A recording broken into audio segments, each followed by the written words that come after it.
we need to design roads which are user-friendly.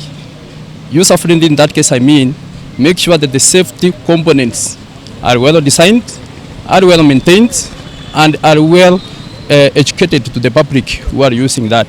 From the data we are getting, most of the deaths we are having now is from the pota sector. Now what are we supposed to do as Kenya? We are doing as much as possible to have a percentage that entirely looks for the safety components. In our designs, we are doing as much as possible to make sure that we are separating the motorists and the non-motorists from using the same lanes. As per now, statistics says that we have lost 4,200 lives on our roads.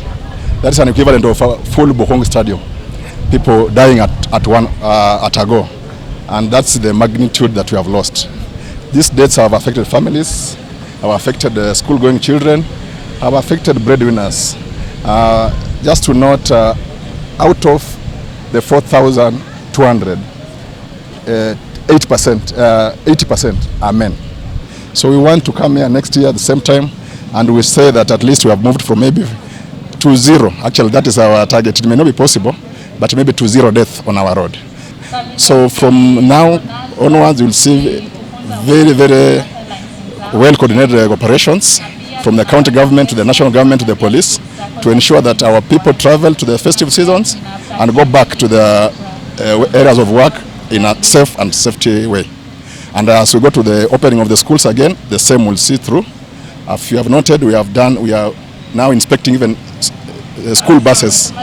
Actually, we are now going to do twice in a year to ensure that school buses are in a very good condition. So that we'll be doing after every 6 months, they inspect school buses. We are also going to have in Busia what we call sugarcane transporters sensitization in Busia.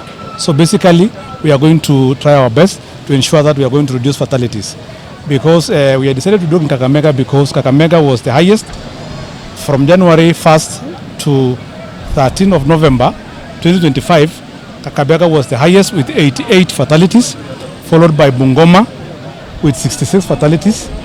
Third is Busia with 42, and then the last is Vihiga County.